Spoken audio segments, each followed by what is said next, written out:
Port, mining, solar, food, defence और aerospace जैसी industries में बिजी रहने वाले अडानी को 2018 में अचानक से एयरपोर्ट्स में इंटरेस्ट आने लगा। In one stroke, we have become the largest airport operator in India. और ये इंटरेस्ट इतना स्ट्रॉन्ग था कि सिर्फ 3 सालों में वो 7 एयरपोर्ट्स के मालिक बन गए, जहां इन सब में सबसे ज्यादा कीमती है 7वां यानी कि मुंबई एयरपोर्ट, जिसे हासिल करने के लिए अडानी ने ऐसा खेल रचा कि बॉलीवुड फिल्मों की स्टोरी भी उसके सामने फीकी पड़ जाए। इसीलिए ये जानना बेहद इंटरेस्टिंग है कि आखिर इतने कम समय में अडानी इंडिया के दूसरे सबसे बड़े एयरपोर्ट ऑपरेटर कैसे बने और किस तरह नियमों में बड़े बड़े बदलाव करके गवर्नमेंट ने उनकी पूरी मदद की। अडानी ग्रुप के पास अब मुंबई एयरपोर्ट का भी मालिकाना हक आ गया है। 2019 में तेजी से उभरा अडानी ग्रुप अब देश का सबसे बड़ा एयरपोर्ट ऑपरेटर हो गया।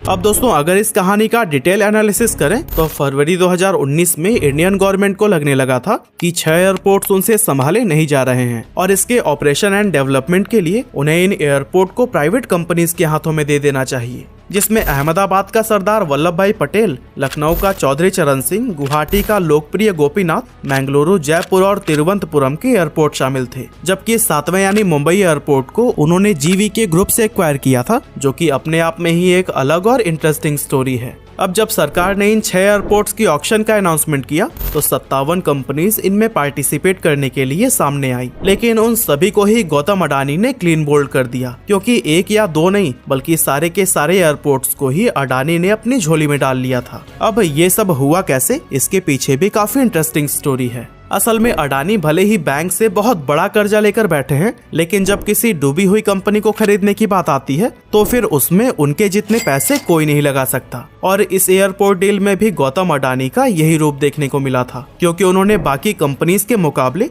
लगभग 2 गुने पैसों में पैसेंजर ऑफर किए थे, वो भी 1 या 2 एयरपोर्ट्स के लिए नहीं बल्कि पूरे 6 के 6 एयरपोर्ट्स के लिए। जैसे कि अहमदाबाद एयरपोर्ट की जब बिडिंग स्टार्ट हुई तब GMR एयरपोर्ट लिमिटेड नाम की एक कंपनी हर पैसेंजर के लिए 85 रुपए दे रही थी, PNC इंफ्राटेक लिमिटेड 66 रुपए, ऑटोज ट्रेड इंडिया इंफ्रास्ट्रक्चर 60 रुपए और सबसे ज्यादा NIIF एंड ज्यूरिक एयरपोर्ट 146 रुपए का ऑफर लेकर आया था। लेकिन इन सभी से कहीं ज्यादा यानी 177 रुपए हर पैसेंजर के ऊपर गवर्नमेंट को देकर सरदार वल्लभ भाई पटेल इंटरनेशनल एयरपोर्ट को अडानी ने अपने नाम कर लिया। ऐसे ही अगर जयपुर एयरपोर्ट की बात करें तो कोई 36 रुपए तो कोई 48, 69 या सबसे ज्यादा 155 रुपए तक देने के लिए तैयार था, लेकिन अडानी ने 174 रुपए की बिडिंग करके इस एयरपोर्ट की डील को भी ग्रैब कर लिया था। इसी तरह लखनऊ एयरपोर्ट के लिए 171 रुपए, तिरुवनंतपुरम के लिए 168 रुपए, मैंगलुरु के लिए 115 और गुवाहाटी के लिए 160 रुपए देकर 6 एयरपोर्ट के ऑपरेशन एंड डेवलपमेंट के काम को अडानी ने अपने नाम किया।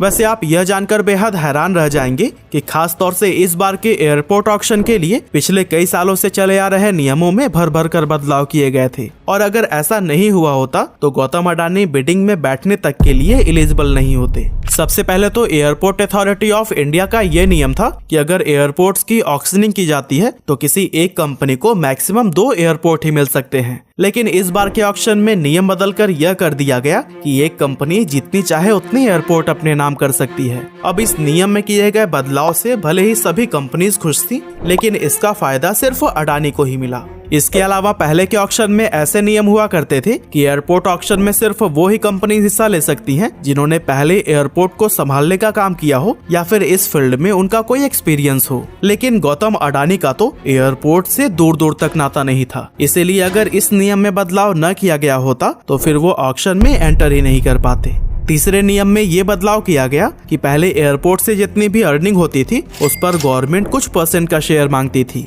लेकिन इस बार इसे बदलकर एक फिक्स्ड अमाउंट कर दिया गया, यानी कि एयरपोर्ट से कितनी अर्निंग हो रही है इससे अब गवर्नमेंट को कोई लेना देना नहीं, उसे बस अपना तय किया हुआ एक फिक्स्ड अमाउंट चाहिए। और दोस्तों, इसी तरह से एयरपोर्ट ऑक्शन के नियम में चौथा बड़ा बदलाव ये हुआ कि पहले एयरपोर्ट 30 साल के लिए लीज पर दिए जाते थे, लेकिन इस टाइम पीरियड को बढ़ाकर अब सीधा 40 साल कर दिया गया है। और दोस्तों, नियमों में हुए इन सभी चेंजेस की वजह से ही अडानी ना सिर्फ ऑक्शन के लिए अप्लाई कर पाए बल्कि नए नियमों का पूरा फायदा उठाते हुए सभी एयरपोर्ट्स को ही अपने नाम कर लिया। अब जब मीडिया ने कुछ नेताओं से इन सभी नियमों में बदलाव के बारे में पूछा तो इस पर बहुत ही इंटरेस्टिंग जवाब निकलकर सामने आए। जैसे हरदीप सिंह पुरी, जो minister for housing and urban affair of India के पोस्ट पर हैं, उनसे जब पूछा गया कि पहले एक कंपनी सिर्फ 2 एयरपोर्ट ही ले सकती थी तो इस बार अडानी ने सभी एयरपोर्ट्स के कॉन्ट्रैक्ट कैसे जीत लिए। इस पर जवाब देते हुए उन्होंने कहा कि पहले देश में सिर्फ 15 ही एयरपोर्ट्स थे, इसीलिए एक कंपनी को मैक्सिमम 2 देने का ही नियम बनाया गया था। लेकिन अब इंडिया में 107 एयरपोर्ट्स हैं। ऐसे में एक कंपनी को अगर सिर्फ 2 एयरपोर्ट देंगे तो फिर बाकी को संभालने के लिए प्राइवेट कंपनीज को ढूंढना मुश्किल हो जाएगा। फिर मीडिया ने उनसे दूसरा सवाल किया कि आज से 10 साल पहले जब हैदराबाद और दिल्ली एयरपोर्ट की ऑक्शनिंग हुई थी तो फिर उन्हें 30 साल के लिए लीज पर दिया गया था, लेकिन इस बार 40 क्यों? अब इस सवाल पर जवाब आया कि पहले की ऑक्शनिंग में हमने मेट्रो सिटीज के एयरपोर्ट दिए थे जो कि पहले से ही प्रॉफिट में चल रहे थे, लेकिन इस बार के ऑक्शन में जो भी एयरपोर्ट्स हैं उन पर मेट्रो सिटीज के एयरपोर्ट के मुकाबले बहुत कम ट्रैफिक होती है, तो ऐसे में कमाई भी काफी कम हो जाती है। साथ ही ये एयरपोर्ट पहले से ही लॉसेस में चल रहे हैं, इसीलिए कंपनीज को इसे प्रॉफिटेबल बनाने में ही 10 से 15 साल का समय लग जाएगा। इसीलिए इस बार एयरपोर्ट्स को 40 साल के लीज पर दिया गया है। खैर, उनसे जब एक्सपीरियंस वाले नियमों में किए गए बदलाव के बारे में पूछा गया तो उनका कहना था कि फिलहाल सिर्फ 5 से 6 कंपनीज के पास ही एक्सपीरियंस मौजूद है और अगर हम सिर्फ उन्हें ही एयरपोर्ट्स देते रहें तो फिर उनकी मोनोपोली क्रिएट हो जाएगी, जिसे खत्म करने के लिए इस नियम में बदलाव किया गया है। और अंत में जब उनसे चौथा और सबसे इम्पोर्टेंट सवाल पूछा गया कि पहले जब कंपनीज एयरपोर्ट चलाती थी तो उनके रेवेन्यू का कुछ % हिस्सा गवर्नमेंट लेती थी, लेकिन अब एयरपोर्ट ऑपरेटर को सिर्फ एक फिक्स्ड अमाउंट ही क्यों देना? तो फिर इस पर हरदीप सिंह पुरी ने जवाब दिया कि पहले एयरपोर्ट कितना अर्न करते थे इसके बारे में हमें कुछ भी पता नहीं होता था और उनकी अर्निंग अगर ज्यादा भी होती थी तो वो हमें कम दिखाते थे। इसी फ्रॉड से बचने के लिए ही इस बार एक फिक्स्ड अमाउंट रखा गया है ताकि वो प्रॉफिट में रहे या फिर लॉस में, हमें इतना अमाउंट मिलते रहना चाहिए। वैसे हरदीप सिंह पुरी जी के ये जवाब आपको कितने सही लगते हैं हमें कमेंट में जरूर बताइएगा। अब इन 6 एयरपोर्ट के लिए जो भी बदलाव किए गए और जिस तरह से अडानी को सारे एयरपोर्ट्स मिले, इससे कहीं ज्यादा इंटरेस्टिंग मुंबई एयरपोर्ट को हासिल करने की स्टोरी है। असल में मुंबई एयरपोर्ट पर अडानी की नजर पड़ने से पहले इस एयरपोर्ट का सबसे बड़ा शेयर यानी 50.5% GVK ग्रुप के पास था। इसके अलावा 10% की हिस्सेदारी एयरपोर्ट कंपनी साउथ अफ्रीका, 13.5% बिडवेस्ट के पास और 26% share airport authority of India के पास थी। अब मुंबई एयरपोर्ट के शेयर्स को खरीदने के लिए अडानी ने बिडवेस्ट और एयरपोर्ट कंपनी साउथ अफ्रीका को एक बहुत बड़ा अमाउंट ऑफर किया,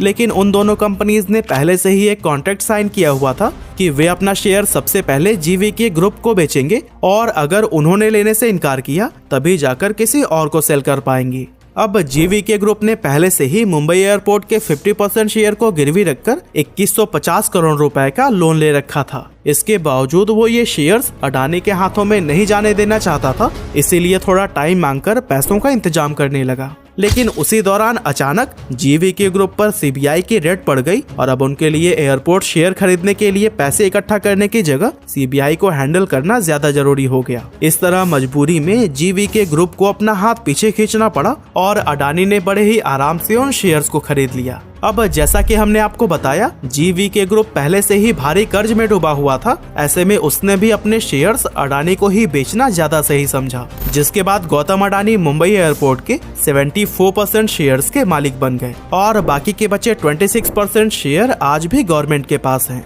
वैसे GVK ग्रुप पर CBI की रेड उसी समय पर पड़ना जब अडानी एयरपोर्ट को खरीदने के लिए इंटरेस्टेड थे, ये बात किस तरफ इशारा करती है हमें कमेंट करके आप जरूर बताइएगा।